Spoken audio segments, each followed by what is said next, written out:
Respected Prabhatai, Pandit Omkarji, visiting artists, and all of you who have come to pay respects to the legends. Today also happens to be my wife's 80th birthday function.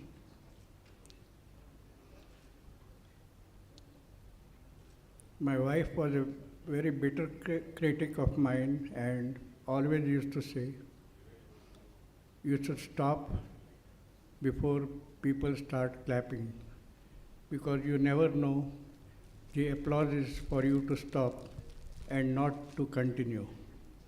So I'm going to stop, and then I'm requesting my two granddaughters who are here to say a few words for you all.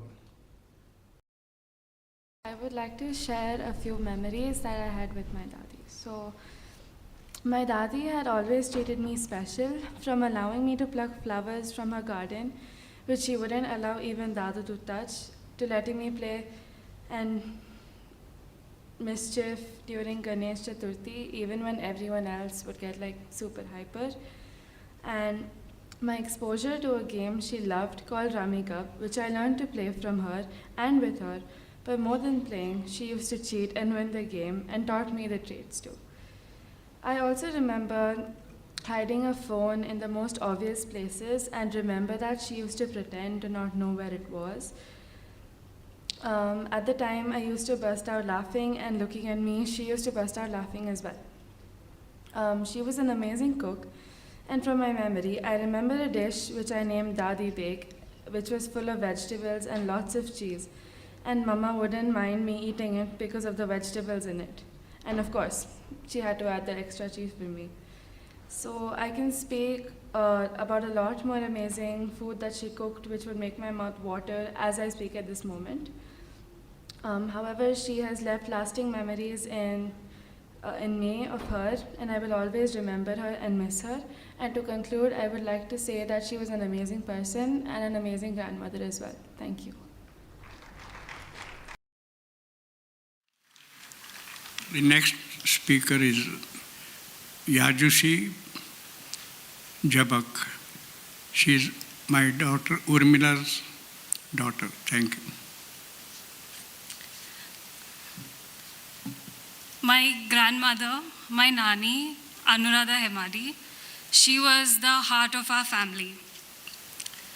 She had warm and soft arms and a comfortable lap, with a dosa ready on the tawa for any of us, and a pantry full of all of our favorite treats. Anyone that knew her and was lucky enough to be loved by her knows that her love language was food. She could whip up something amazing and delicious with anything or even practically nothing. She loved the people in her life ferociously with everything that she had. Now, Nani had this condition that in the last 10 years, society has coined as FOMO. For people who don't know, FOMO is an acronym for fear of missing out, which means that you get anxious when there's something fun or interesting happening around you and you're not a part of it. And Nani had an extreme case of that. She loved being around us all the time, whether we were sitting around on the couch doing absolutely nothing, or we were actually literally dolphin spotting on a boat in Sri Lanka at 4 in the morning. She was always the first to say yes to any activity, any adventure, or any opportunity to spend time with her family. She was also so mischievous and childlike. She'd play a prank or crack a joke and start laughing herself with tears rolling down her cheeks, and she'd get breathless. And then we would laugh, not necessarily because the joke was funny or the prank was funny, but because of her uncontrollable laughter. Since her passing, I look out for her in everyday parts of my life. And I find her in the people whose lives she touched. Like in the way my Nana honors her memory, in my Mama's laughter, his childlike nature, and the way that he always shows up for her, shows up for us, just like how she did.